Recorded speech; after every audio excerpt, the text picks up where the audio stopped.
Hyundai create a separate luxury brand that stands on its own in competition with the other major ones? David, I think that's a good question, and we're going to answer that this week in our GV80 review.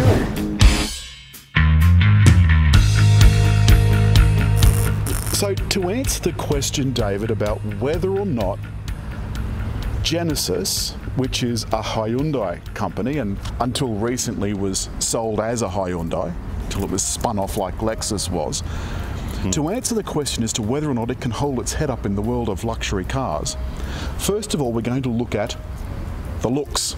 David, what do you think of the looks?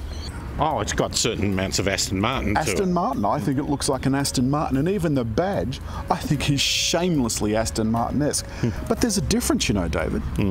There's a difference between this car and an Aston Martin and a BMW, a Mercedes, Jaguar. Do you know what that difference is? Price?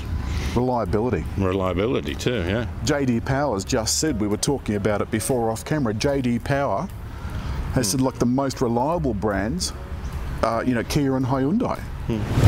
The thing I like about the grille and the design of it is that it is a complete sort of design. It's not like the Lexus grille that has one huge, great, in-your-face sort of feature. It comes together with this thin lights on the side, which are coming later in their Ioniq electric car, that it'll have that sort of look about it. Like that Ioniq 5. Oh, it looks like what Volkswagen should have been. It looks like a Golf, a bigger Golf. Now, to find the button to open the rear door, don't go for the usual spots. You've got to go here. But, Alan, I think you know how to do it through the remote key. Oh, no hands.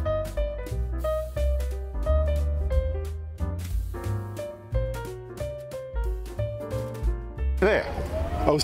You know what it was? I was either too far away or too close. Every single car has a full-size spare under the floor. You can increase the cargo area several-fold just by folding down the back seats 40, 40, 20, or 40, 20, 40. I think this is a beautifully complex array of lights, and I don't even mind this little bit of a bustle here over the back. Normally I hate that, but it looks like there's been a scoop taken out. I think that looks absolutely smashing. It reinforces the horizontal sort of band light that is on the front. Although perhaps we shouldn't say smashing with the Tiger Woods thing. Yeah, well, Tiger had a crash, and doesn't it show how new cars have developed? Wow. If that had been even 10 years ago, I suspect he'd be dead. I mean, he was still badly injured, but the car didn't deform. They can still open the doors. Do you know there was another golfer who had a major thing, Ben Hogan, and he say Ben Hur. Ben Hogan had a crash, and he threw himself sideways to save his wife, which was lucky because the steering wheel went through to the seat. That's an old car. Well, of course, this won't happen in this car because it has 10 airbags, including a new centre airbag. So all of those went off for Tiger, which was very lucky. You see that news footage, and the thing's got more curtains than bloody Odeon Cinema. Inside, I've got 14.5 inches. I've never seen that many inches in my life. No, well, I'm not surprised because, David, you've got what looks to be about 7 or maybe 8 inches over there. Which I would have thought was enough normally, but I've got to say... I think that still gives you bragging rights. Also, if you get the luxury pack, which this doesn't have, you get 12.3 inches as well. Across here? Across there. Now, in front of your eyes, you have a 12-inch heads-up display, nice and wide. And we are currently, because it is, I'm a bit schwetzing. I'm schwetzing from being outside in that heat. I've got my heated and cooled seats working, and I'm getting a nice blast up the Khyber. Yes. Are you getting a blast up the Khyber? Well, it's giving me a cooling feeling. I'm wondering about You're still schwetzing. I'm wondering about the subwoofer under my seat. Do I have one of those as well? I don't know. I do. Do you think that might add to the sensation? Well, it's was it 21 speakers? 20 or 21? 21 speakers and 1,050 watts of sound. Now, you don't get some $400,000 cars with 1,050 watts. A touch screen here for the climate control. These controls are just look at this, that's a work of art. Look, well, there's a lot of computing. There's probably more computer power in this dashboard than there was in the Mooncraft. But it does look like it's stylish. There's a big P button here, David. You can go for a P when you stop. The only thing is, when you go out of P and you want to get into R drive, you've got to go over to drive and then back to R. No, you don't. No. All right, you show me how. I did that and it didn't work. All right. Do you think it's a bit of operator error? You'll have to excuse David. I think you get to a certain age with gentlemen and your menopause kicks in. Menopause. Right. Now, well, you're talking about P. It's got an auto hold. Auto hold, that keeps you in traffic, that applies the brakes. When you next indicate... Up here. All right, now... I'm going to turn left. You're going to turn left? All right, so turn left.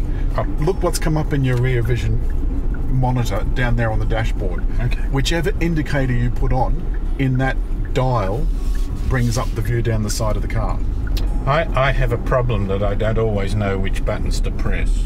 You press my bloody buttons often enough. The steering, of course, and the brakes are electric or electric boosted. The steering's just plain electric. And it allows the car's computer to use the sensors to look around it for danger. If you try and do something stupid, it'll either steer you out of the way or it'll chuck on the anchors. At certain speeds, it'll come to a complete stop, and at speeds over, I think it's probably 80-ish, it'll apply partial braking to minimise the damage. Though I found that steering, the lane centering, was favouring one side or the other, and then it would beep at me when I got too close to the lane. I thought, well, you're doing this. I'm trying to centre the car, and it was saying, no, I want you here.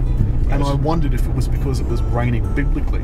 That does make it hard. It shouldn't make hard to detect. But it shouldn't make it hard to detect. Well, I mean, surely they've tested it in rain.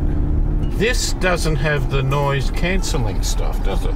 No, that's his base model. But it's still quiet. Now that's the other thing worth mentioning is, as part of that $10,000 package, the luxury package, you get active noise cancelling. Actually, they call it road noise, active noise cancelling. I mean, are they trying to be specific or something, are they? Just wanted to quickly touch on the fact that this great huge lump of a SUV feels so light. Now this is the base model, remember? The base model for $90,000. It's got a 2.5 litre 4-cylinder turbo engine. David, tell me how much power and torque this 4-cylinder engine has. 224 and 422. Subaru WRX STIs had for quite some time, from about a 2.5 litre engine. But I don't think it's got that much torque, has it?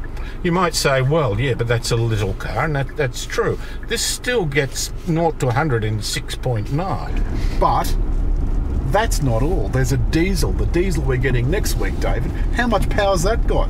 209 kilowatts, a little bit less, but 588 newton meters of torque. And like a bunch of steak knives, wait, there's more. There's more. There's a 3.5 litre 6-cylinder V6. Now the diesel is a straight six. Straight six.